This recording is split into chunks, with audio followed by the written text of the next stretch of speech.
Comment appliquer les zooms efficacement? Oui, c'est important en fait de pouvoir les appliquer d'une bonne manière, parce que c'est bien de savoir les faire, à quoi ça ressemble, etc. Sur quels effets, mais il faut les appliquer maintenant au bon moment, au bon endroit et surtout efficacement. On a vu, on peut le mettre sur les calques d'effets, on peut le mettre sur les rushs, on peut le mettre sur les images, on peut le mettre sur les illustrations, pas sur l'audio évidemment, parce qu'on peut pas faire un zoom si c'est pas une image. Je vais vous conseiller d'afficher les marges. Si vous ne l'avez pas, vous pouvez retrouver dans le petit plus ici. Les marges admissibles, c'est un peu des marges de base pour que ça rentre dans un peu tous les supports, et je vous conseille de pas faire dépasser vos textes, vos illustrations ou quoi que ce soit de ces marges, et notamment aussi votre sujet quand vous allez zoomer. Là, si on zoome et qu'on dépasse ici sur TikTok par exemple, notamment, ça va cropper et ça va couper en fait. On va pas voir tous les yeux, ça va couper que dans le premier cadre. Notamment sur TikTok, j'ai remarqué ça, donc ça c'est une petite astuce. Sur TikTok, ce qui va s'afficher, c'est que ce qu'il y a dans le premier cadre ici. Ensuite, avec les marges qui sont déjà pas mal et que moi je me sers principalement que de ça, on va afficher la règle et on va afficher les repères. Alors moi je l'ai affiché en pourcentage, mais de base c'est en pixels. Vous pouvez faire clic droit et pourcent ici.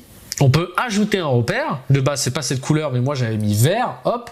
On peut rajouter un repère qui est par rapport à la ligne des yeux à peu près. Donc là, comme je lève la tête, j'imagine que mes yeux sont un peu plus bas de base. Voilà, sont à peu près comme ça. Je baisse la tête et je lève la tête. Donc mes yeux seront pas tout le temps au même endroit. Mais globalement, ouais, ils sont proches de cette ligne. Pourquoi faire ça?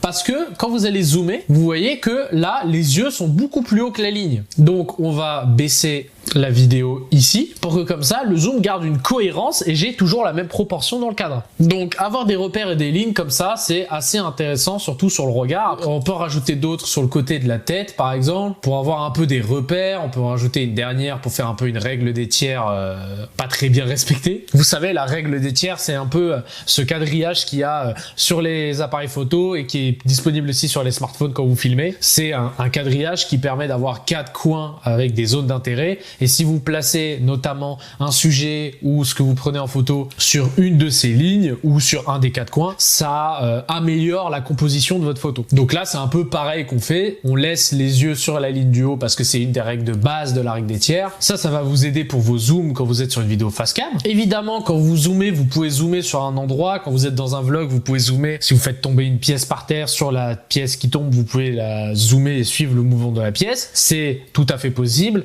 Mais là, on va un peu plus s'attarder quand même sur les zooms face cam parce que c'est ce qu'il y a dans 80% des cas. La réponse de quand zoomer, c'est un peu comme la réponse de qu'est-ce qu'il faut enlever au montage. C'est en fonction de vous. Il y a des règles de base comme enlever les parasites. Et bah là, il y a la règle de base de faire sur une intonation. Je sais pas, je vais vous montrer un peu un exemple. J'espère qu'il sera parlant pour vous. Mais par exemple, ici, on va utiliser notre calque d'effet pour faire notre zoom.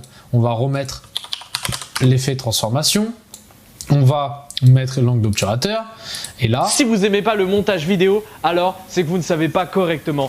Donc là il y a le si, donc déjà on va faire un zoom in. Si vous... Voilà, on va utiliser les repères. Tac, zoom in.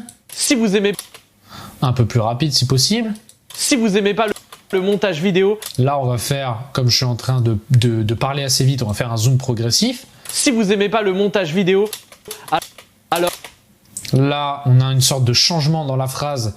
On a le « alors », donc du coup, comme mes mains font ça, on peut dézoomer par exemple. Alors, c'est que vous ne savez pas... Si on peut faire un dézoom comme ça. Alors, c'est que vous ne savez pas correctement monter. Et là, comme je pose la phrase à la fin, on peut, comme on est en plein dézoom et qu'on est du coup avec des valeurs qui changent et qu'on veut dézoomer à partir de là, on va ajouter les images clés de ces fameuses valeurs, on va enlever le dézoom que je mettais, là j'ai supprimé les images clés et on va réinitialiser pour que on soit à la valeur de base. Monter. Car avec la... Et ça fait ceci. Alors là, on va enlever les règles et les marges pour que vous voyez bien.